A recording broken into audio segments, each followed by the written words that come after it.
Je m'appelle Mike Vitale, mon pseudo est Seth Dude. En janvier 2008, Anonymous était devenu puissant.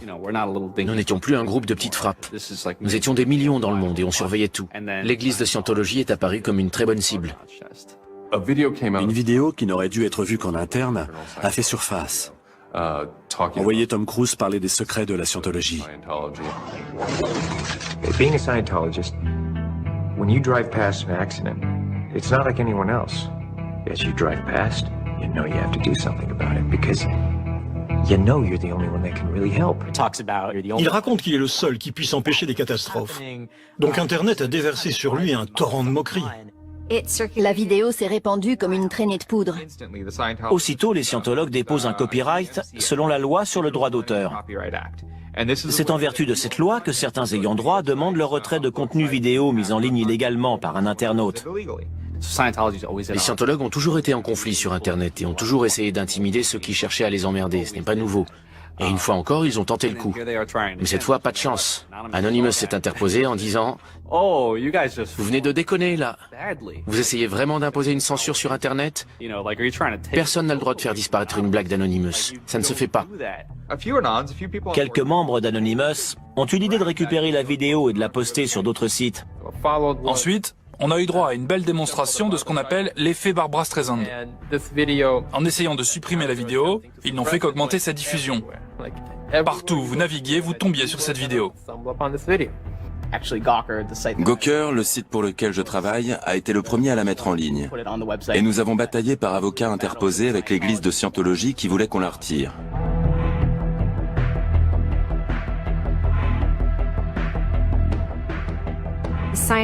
La Scientologie est une cible intéressante parce qu'elle représente l'antithèse parfaite des valeurs des hackers et des geeks.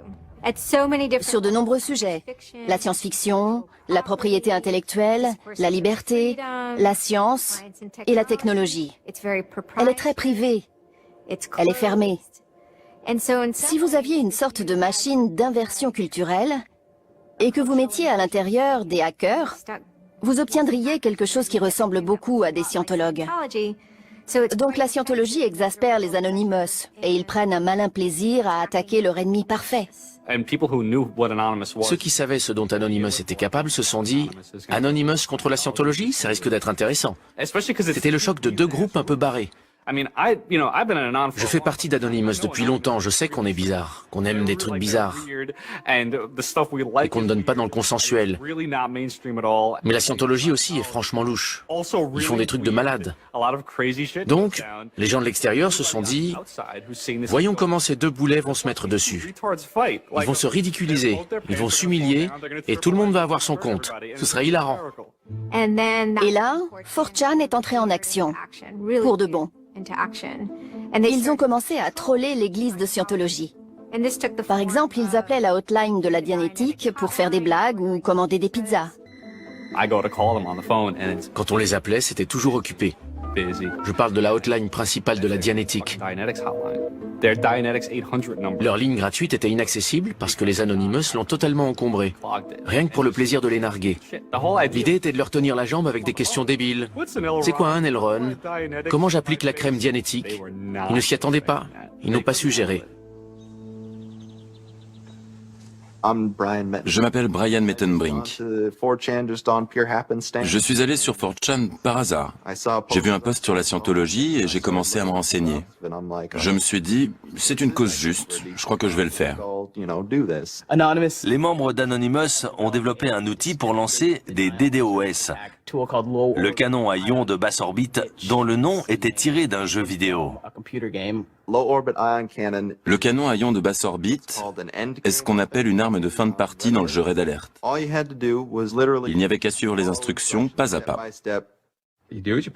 On entre le nom du site en vérifiant l'IP, et une fois que tout est paramétré, on appuie sur Entrée, et c'est parti. Le logiciel indique au site scientologie.org, en l'occurrence, de s'afficher sur mon ordinateur, disons, 800 000 fois pendant un week-end, par exemple. Je pense que j'ai réussi à planter le site au moins 2 fois. J'avais l'impression d'agir dans le bon sens. Moi tout seul. Et je n'avais même pas à sortir de chez moi. Quelqu'un a eu l'idée de faire une vidéo. Hello, leaders of Scientology. We are anonymous. Quand la vidéo est sortie le 21 janvier, c'était une des premières fois que le groupe se présentait comme Anonymous, un mouvement qui allait attaquer et faire tomber l'église de Scientologie. Cette vidéo a tout changé. We are anonymous. We are legion. We do not forgive. We do not forget. Expect us. En fait, c'était comme si un ordinateur vous annonçait qu'il avait l'intention de vous tabasser. C'est cette vidéo qui a permis de cristalliser ce moment. Un moment d'innovation qui a vu naître l'activisme numérique tel que nous le connaissons aujourd'hui.